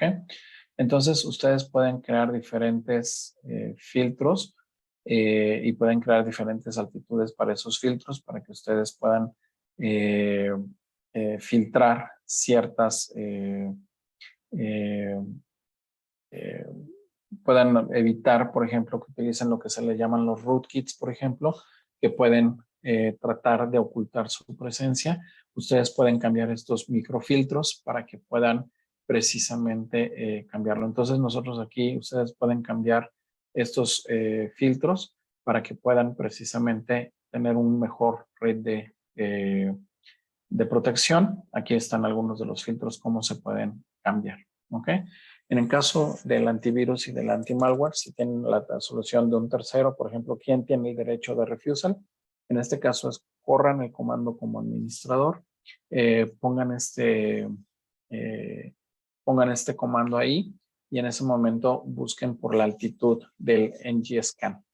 Entonces, el otro proveedor, si estamos abajo en el NGScan, entonces él tiene la posibilidad de hacer primero el refusal, de tratar de buscar algún tipo de archivo. Entonces, traten de buscar este tipo de datos para saber quién es el que tiene, en caso de que estén conviviendo los dos antivirus, para que sepan quién es el primero que se va a encargar de buscarlo. Entonces, el que tenga la altitud más baja es el que va a tener el derecho de hacerlo. Entonces, eso es importante que lo hagan. Entonces, aquí les va a estar mostrando cómo pueden correrlo. Ahí ustedes corren ese comando, les va a decir en qué momento se encuentra y van a poder buscar por esa altitud. Entonces, recuerden, son algunas recomendaciones adicionales que tenemos de seguridad.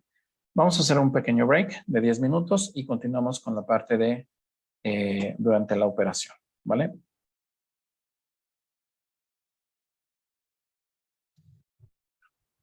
Ok, bienvenidos a esta sección de la etapa de construcción, es decir, mientras estamos ya implementando el software. Ya hicimos la implementación, hicimos todo lo que teníamos que hacer posteriormente, pero ahora vamos a ver qué es lo que tenemos que hablar cuando hablamos backup, cuando hablamos en cuanto a la parte de vulnerabilidad, evaluación de vulnerabilidades y también en cuanto a la parte de administración de parches.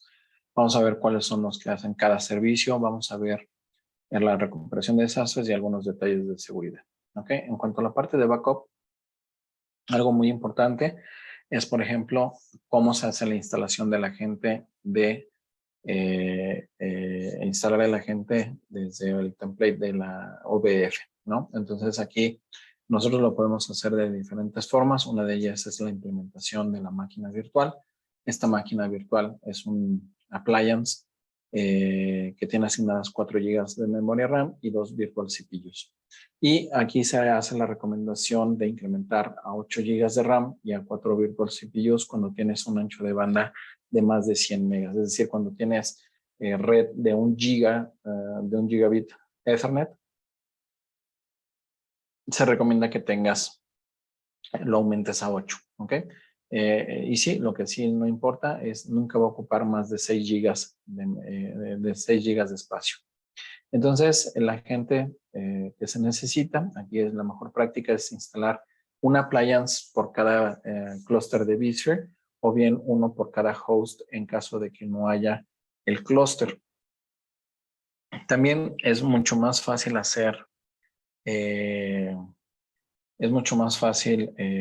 atacharlo y hacer el backup también del disco utilizando Hot App Transport y también funciona tanto para funciona también el appliance tanto como el agente de VMware funcionan al mismo tiempo. ¿Okay? El agente de VMware lo que hace es que se ejecuta sobre el host como tal y ese nos permite hacer diferentes funciones como son la réplica de máquinas virtuales o bien nos permite hacer el backup del host como tal.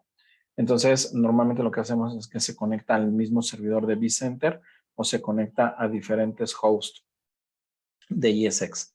Entonces, obviamente, hay que evitar, por ejemplo, que un agente esté conectado directamente a través de otro agente, sino que utilicemos el vCenter para hacer ese tipo de funcionalidades. Y obviamente también el Virtual Appliance puede ser desplegado a través de un clúster de vSphere. Esto incluye también todas las funcionalidades de DRS y habilita también la automatización a nivel de la máquina. ¿Ok? Entonces, ¿cómo se hace el despliegue? Voy a mostrar el pequeño video rápidamente de cómo se hace esa instalación. Okay, in this video, we're going to be going over installing VMware Agent from an OVF template. Now, the first thing we're going to need to do is get the software. So in the console, you can see under devices, if I went over to add, you can see add devices here. And I have my VMware ESXi. And what I would do is download the virtual appliance OVF from here. I've taken the time to download it already, so let's go get started. When that file comes in, you're going to need to unzip it, and there will be one OVF file and 2 VMDK files. And you're going to need to make sure that the files are accessible from the machine running the vSphere client, as you see here. So I'm going to go ahead and go to my lab, and I'm going to go ahead and go down to Deploy OVF Template. Now you can select the URL if you have a certain location, but in this case, I'm going to go to the local file and I'm going to upload files. And you will see here, while we do have some PDFs for the instructions, I'm going to be selecting all 3 of these files, the 1 OVF and the 2 VMDK files. You can see that the 3 are there. I'm going to hit next. I'm going to give the machine a name. I'm going to select the compute resource, the destination compute resource for this. I'm going to review the details here. Now you'll see the size on the disk. It says thin or thick provisioned. It doesn't matter whether or not you're using thick or thin. In this case, I'm going to choose thin. And I'm going to select this particular data storage. You want to then select your network. I have this by default in mine. And you'll see I'm ready to get going here, and I'm going to go ahead and hit finish. Now it's in the process of importing and deploying. So when done, we'll come back. Okay, so we're back, and you can see that I have my ESXi appliance test install here. I'm going to go ahead and power on. And I'm going to go to the web console. Down here, you could have changed the 2 CPUs as well as 4 gig of RAM here. In the event, if your backup traffic bandwidth is over 100 megabyte a second, we recommend that you change this to 8 gig of RAM and 4 virtual CPUs down below, as you see there on the screen under the VM hardware. But we're going to go ahead and launch the web console now.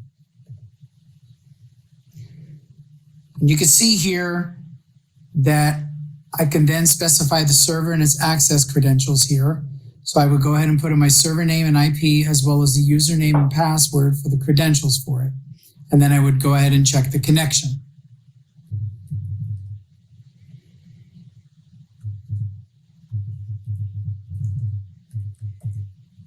I would check the connection.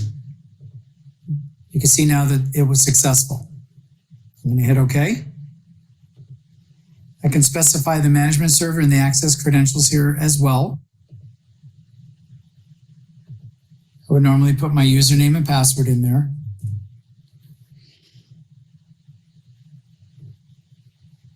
Forget all that as far as the management server access credentials. You can come down here and add a different VLAN. In my case, I have the one network adapter. I'm doing DHCP auto configuration here. You'd want to go ahead and look at your time zone and change that as well. That will help ensure the scheduled operations run at the appropriate time. The local storages are optional here. So down here, you can attach additional disks to the virtual appliance so that the agent can back up to this local attached storage. And you would add the disk by editing the setting of the virtual machine, and then you would hit refresh here. And then you would create storage link would then become available. And then you would click the link, select the disk, and specify a label for it. So hopefully this helps you. Thank you for watching. Ok, de esta forma rápidamente podemos darnos cuenta de cómo hacer la instalación de la máquina virtual. Ok, entonces es una forma muy rápida en la que podemos hacer la instalación y poder administrar los agentes de VMware. Ok, entonces vamos a ver también en cuanto a la parte de las buenas prácticas para la parte de administración de parches. Obviamente, ¿cuándo hacer el escaneo? Ok, normalmente se hacen, siempre lo debes de hacer, obviamente, antes de hacer la instalación de parches. Y obviamente hay algunas otras tareas, por ejemplo, de que no pueda mandar a hibernar el equipo o de que lo despierte en caso de que esté en modo de hibernación o en el modo de sleep para hacer el escaneo. También lo podemos hacer, ¿no? Entonces, todo ese tipo de cuestiones para garantizar. Y obviamente aquí tenemos 2 ambientes diferentes. Se recomienda que se tengan 2 ambientes diferentes para la parte de los parches. Un ambiente de prueba y un ambiente de producción. Tomar, por ejemplo, la mayor cantidad de equipos que estén en ese momento, vamos a decirlo así,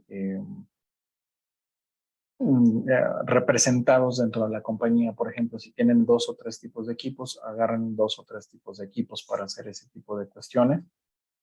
Agarren los representativos o agárrenlos por tipo de sistema. Entonces, ese sistema, pues, agárrenlo para hacer las pruebas. Y obviamente, en base a eso, hacen su grupo de, por ejemplo, de pruebas, y ya tienen también un grupo de producción en donde van a aplicar solamente los planes de parcheo, por ejemplo. Entonces, ahí ustedes pueden probar si realmente, por ejemplo, el parche no daña nada, si sus aplicativos siguen funcionando de forma correcta, y ya ustedes definen, por ejemplo, si los parches, por ejemplo, si notan que un parche daña algo y no les permite algún funcionamiento normal, ustedes lo pueden deshabilitar, negarlo en ese momento, y en ese momento que ustedes lo van a negar, pues ya simplemente no se aplica, ¿vale? Entonces, esa es una de las opciones. Y también, por ejemplo, los parches que no tengan problemas, pues obviamente los pueden poner automáticamente a que se aprueben o ustedes manualmente aprobarlos. Entonces, aquí son las opciones que tienen. Pueden crear entonces el plan, pueden poner un plan de los que están aprobados, un plan de los que están denegados, para el caso de que tengan algún problema. Entonces, vamos a hacer aquí rápidamente, vamos a mostrar el video en donde les va a mostrar cómo se recomienda que se haga ese proceso de parcheo. In this video, we're going to go through one idea of a best practices approach for patch management with Acronis Cyber Protect Cloud. You will see in my protection plans that I have two different plans. I have a testing patch plan and I have a production patch plan. The testing is going to be testing of the patches to make sure that they will work with the systems, and then the production will be to apply those. You will also notice that I have grouped one machine in each. Now you could have several machines in there if you would like. And by default, when patches come into the system, they're marked as not defined because we need to validate the patches and make sure they work after patching. And I'm going to show you how you can even specify criticality or severity on what type of patches to patch. In the settings area, you will notice that I have automatically accept license agreements, but also this automatic approval. Now you'll see the number 10 there. That is for the number of days that it will change from not defined to approved when, in this case, 10 days have passed after the first attempt of an update installation, in this case, in my testing environment. Now let's see how I have this set up. In my testing patch plan, you'll notice that with the patch management, I have the pre-update backup on in case if things go bad with a particular patch, I can go back to a previous state. I'm starting my testing at 3 a.m. on a Wednesday, but you'll notice that I have custom rules. And what I did here in this example was to say certain products, I want to do critical and high, but because of my test environment, I want to test with the not defined patches. I did the same thing with Windows third-party products.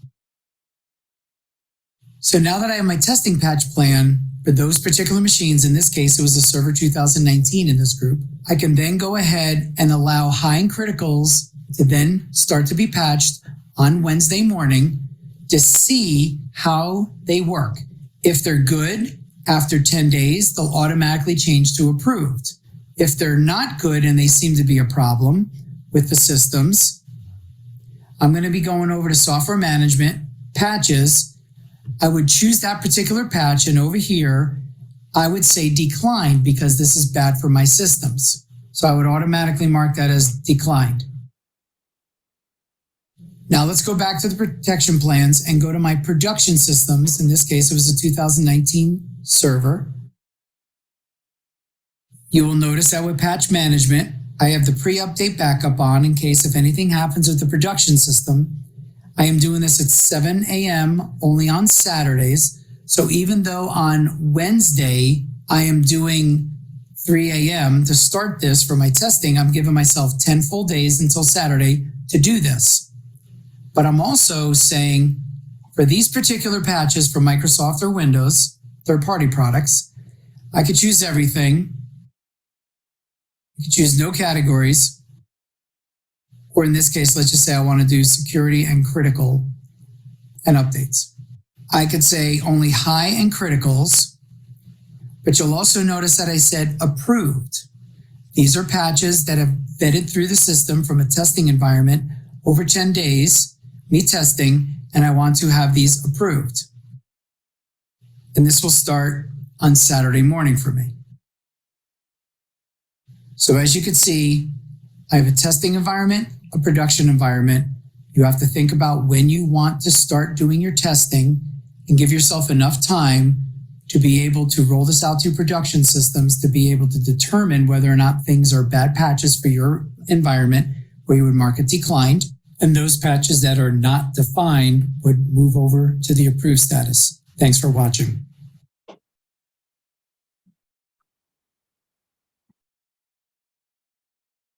Ok, perfecto. Como se podrán dar cuenta, entonces tenemos diferentes formas de aprobarlos. tenemos forma de hacerlo. Entonces, tomen en cuenta, por favor, qué parches deben de instalarse, cuáles no deben de instalarse. Y ustedes también, aquí en este punto, por ejemplo, ¿cuándo van a hacer las aprobaciones automáticas?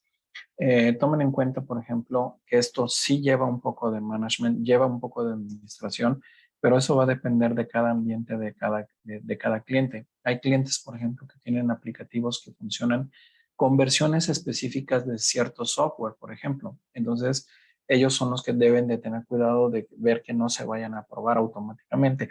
O bien, si ustedes están haciendo la parte de la administración, es algo que tienen que preguntar con sus clientes, es algo que tienen que hacer durante el levantamiento del proyecto, que tienen que preguntar si es necesario o no es necesario que consideren algo adicional para la parte de las actualizaciones. Porque, ¿qué pasa? Por ejemplo, como el ejemplo que siempre pongo, ¿no? Un aplicativo que funciona con cierta versión de Java específicamente. Entonces, eso puede suceder si no estás trabajando correctamente. Podrías estar actualizando sin querer, por ejemplo, ese aplicativo, y ese aplicativo pues obviamente se va a convertir en un problema. ¿Ok? Entonces, tenemos ese tema. Ahora, segundo cuestión que vamos a tener aquí es entonces a 3 días, pues obviamente los parches que estén como no definidos automáticamente harán la aprobación.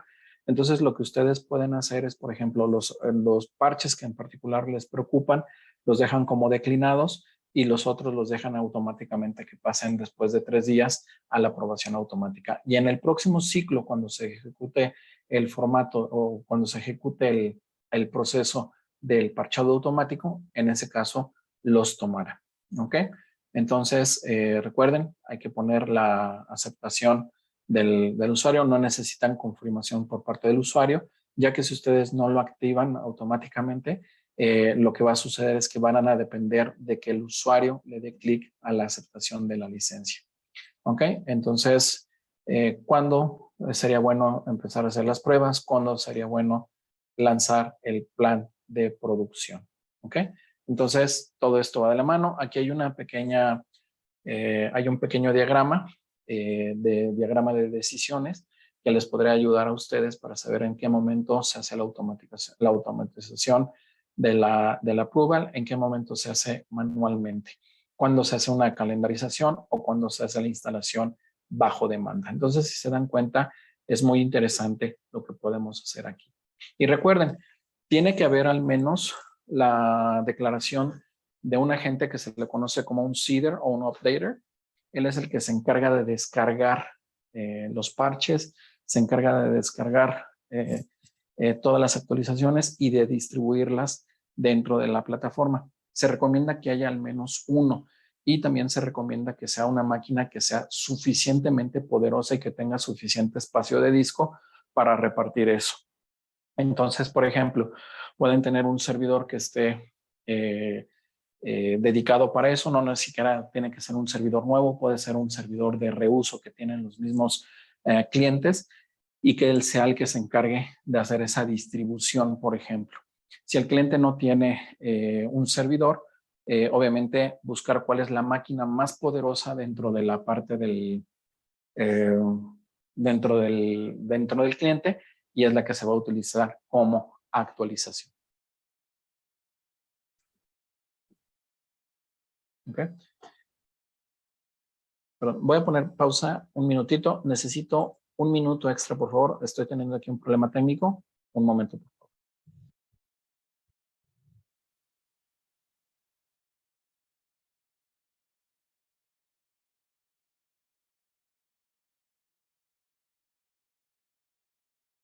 Esos agentes que tú estás poniendo, normalmente es bueno que los utilices. Que los que utilices sean máquinas que tienen suficiente espacio, que tienen todo, y lo que él va a descargar es todas las definiciones del antivirus, todos los parches que vengan directamente desde para los updates, los vamos a manejar desde ahí, ¿ok? Y ustedes también pueden calendarizar cada cuánto hacer las actualizaciones de ese equipo, es decir, cada cuánto va a salir a buscar esas actualizaciones el equipo para mostrarlas y repartirlas en los equipos.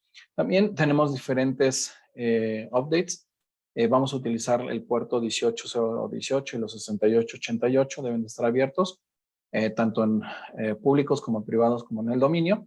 Y todo lo que venga desde UDP puerto 68.88 de todos los firewalls debe de venir. Y deben reiniciar el agente para que si ustedes lo modifican, tomen los cambios, necesitan reiniciar el servidor. ¿Ok?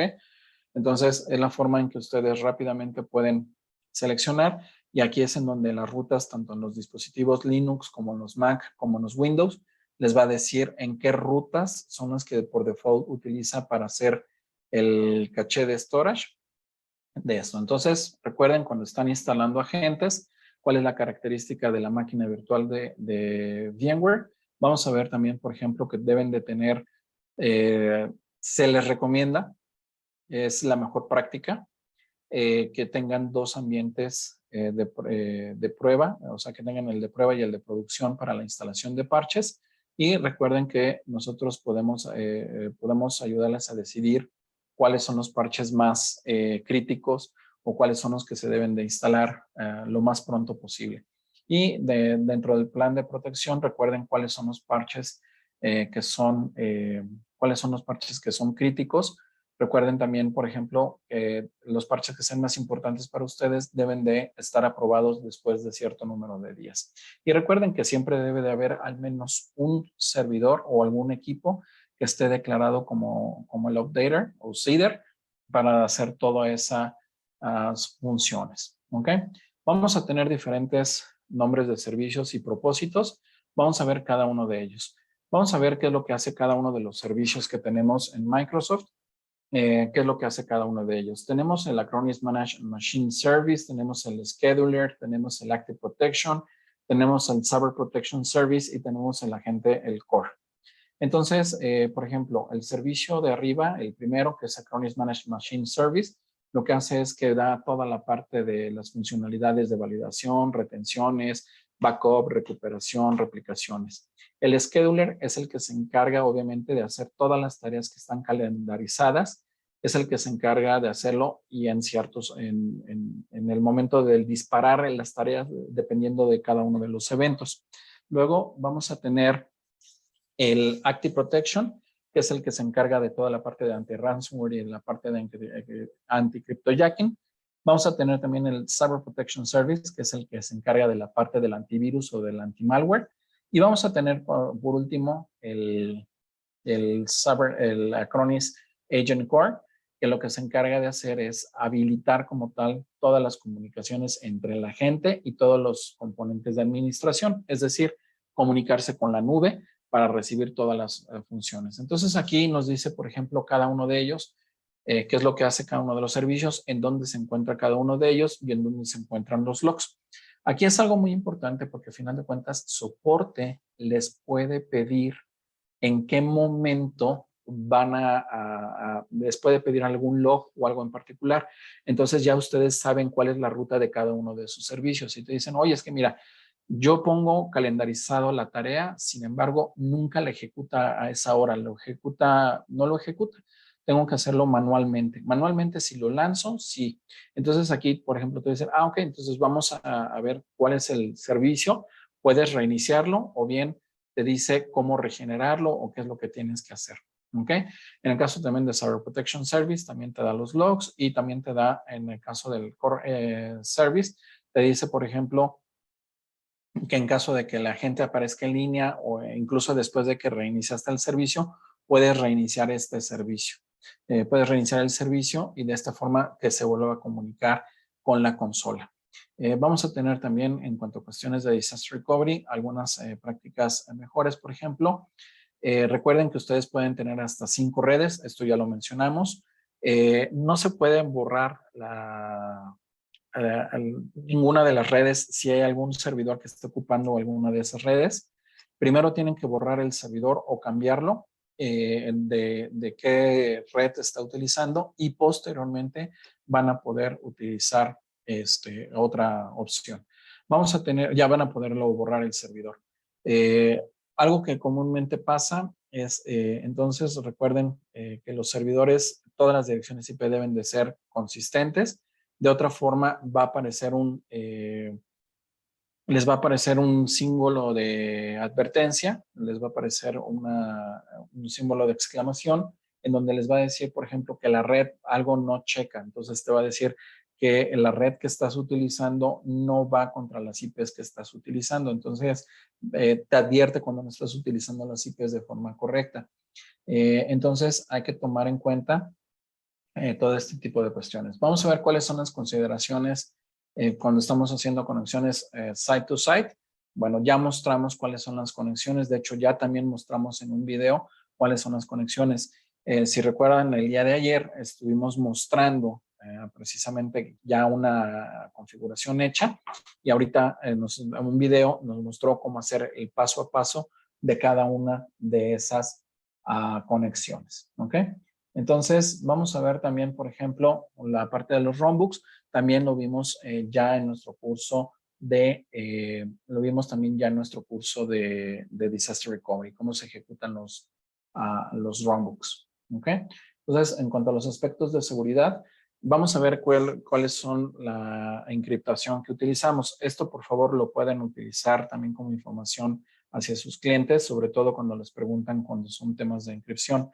Utilizamos tres tipos de algoritmos. Utilizamos el algoritmo AS128, AS192 y AS256.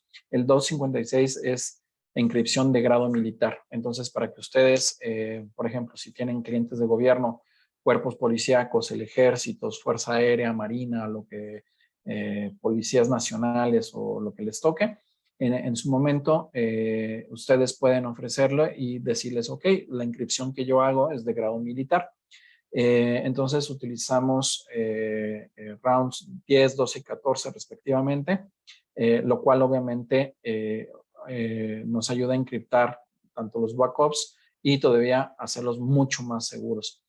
Lo que quiere decir esto es que lo que hacemos es que cuando estamos utilizando la encripción, además de lo que están utilizando para hacer toda la parte de la encripción, nosotros le ponemos sal, así se le dice, ponerle sal al password. Es decir, hacemos alguna permuta de letra de forma automática o algo por el estilo. Eso se queda obviamente consciente el software, pero aplicamos un cambio adicional para evitar que se pueda utilizar un diccionario de passwords. Entonces, obviamente, nosotros podemos hacer esto. Es decir, le ponemos sal al password y también obviamente lo que hacemos es que generamos hash.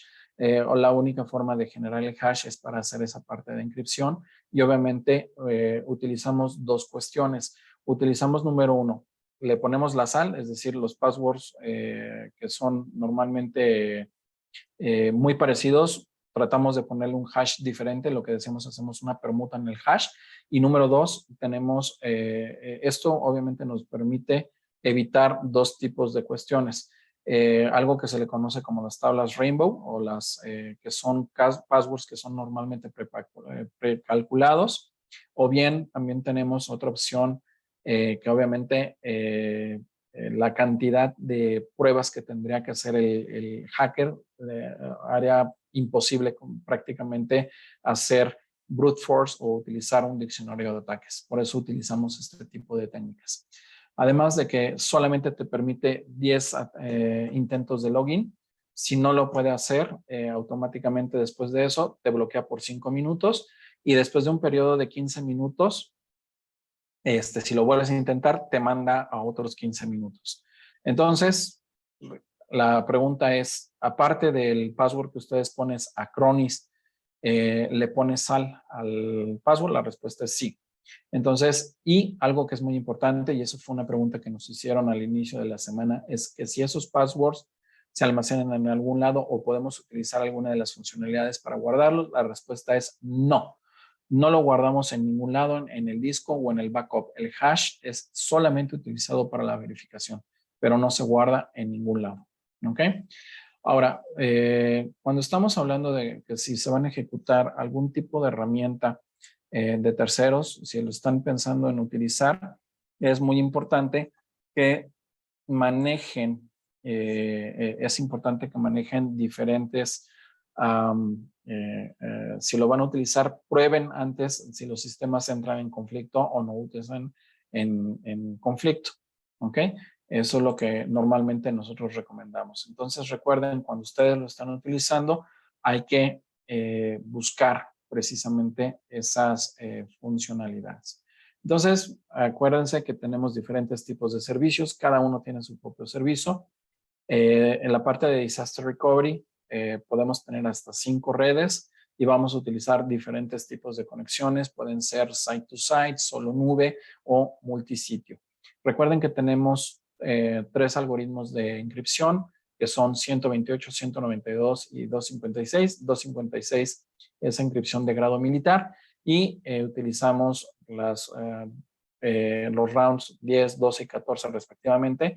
Y obviamente utilizamos o más bien utilizamos un algoritmo en donde agregamos un poco de sal al password para obviamente hacerlo más seguro todavía y evitar que utilicen fuerza bruta o que utilicen passwords, que utilicen diccionarios de passwords para tratar de romper el password. Y además también bloqueamos a más de 10 intentos, bloqueamos durante cierto periodo las opciones. ¿Ok? Entonces, algo que aquí voy a detener aquí la grabación.